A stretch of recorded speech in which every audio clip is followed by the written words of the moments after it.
On a crisp autumn morning, an unusual procession took place at the heart of America's military power. Dozens of journalists, men and women who spend their days chronicling the Department of Defense, formed a line and, one by one, handed over the press badges that granted them access to the Pentagon. This was not a protest of chants or signs, but a quiet, powerful act of collective dissent. They walked out, abandoning coveted workstations rather than submit to a new policy they saw as an unacceptable constraint. Their mass surrender on October 15, 2025, marked a sharp escalation in tensions. The catalyst was a directive championed by Secretary of Defense Pete Hegseth, requiring journalists to sign an agreement that fundamentally altered the rules of engagement. Under it, reporters could lose access for soliciting any information, even unclassified, that had not been officially approved for release. The press corps, nearly unanimously, refused to sign, issuing statements condemning the policy as censorship.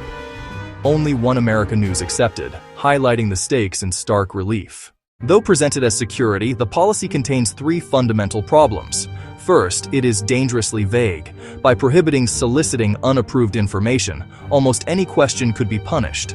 Is asking about a weapon system or troop morale soliciting?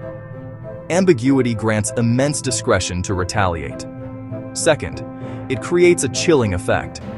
Fear of losing credentials makes tough questions less likely. Reporters may avoid cost overruns, strategic failures, and internal dissent, impoverishing public discourse. Third, it treats transparency as a risk. The rule reaches unclassified information, suggesting control, not security. Making one official the arbiter of what may be reported shutters the window of accountability and replaces it with a one-way mirror. Legal ambiguity, chilling effect, and suppressed transparency redefine the relationship from scrutiny to control. In the face of the ultimatum, the response was swift, unified, resolute. The coordinated walkout followed days of intense discussions across outlets. Legacy papers, broadcast networks, and cable rivals issued joint refusals, transcending partisanship. Beyond symbolism, they shifted to covering from the outside. The Pentagon Press Association vowed to continue. FOIA, secure sources, budgets, and hearings became priority tools. Media lawyers prepared challenges. Press freedom groups joined the fight. Even Newsmax and the Daily Caller objected, underscoring near-universal rejection. Journalists chose to be watchdogs outside rather than leashed insiders within. The Pentagon framed the rule as modernized security in an era of information warfare. Secretary Hegseth argued access is a privilege and that even unclassified details can be sensitive. Officials said the policy protects employees from pressure and formalizes channels for orderly briefings. A dismissive goodbye emoji signaled indifference to concerns.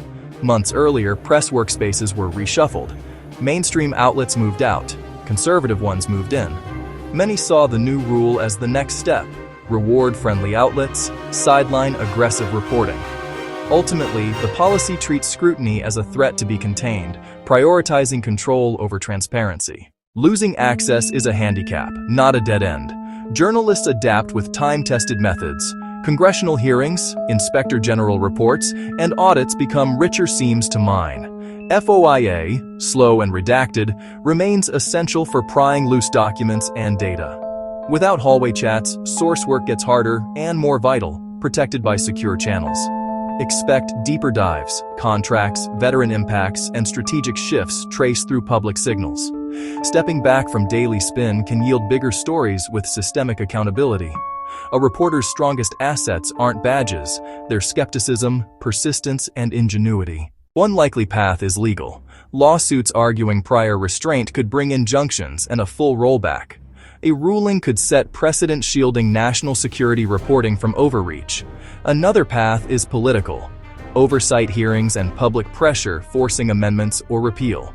Even the president said, "Nothing stops reporters," hinting at appetite to de-escalate. Or a stalemate. A thin in-house press corps and a robust outside press. Two tiers of information. Inside, official, sanitized narrative. Outside, critical, less immediate reporting.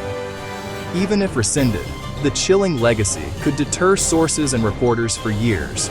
The most enduring outcome may be distrust that erodes open communication essential to accountability. This is more than an insider dispute. It is a test of American democracy. The government works for the people. The press provides independent scrutiny on their behalf. When officials control questions and reporting, they manage what the public is allowed to know. The Pentagon's scale, reach, and war powers demand oversight more than most institutions. Reporters expose strategic failures, human costs, waste, leadership lapses, and veterans' challenges. At-home clampdowns undercut U.S. credibility abroad and hand excuses to autocrats. Those who turned in badges defended a democratic right. Access must not cost the freedom to question. An informed public is the bedrock of self-governance. A free press is a necessity, not a luxury.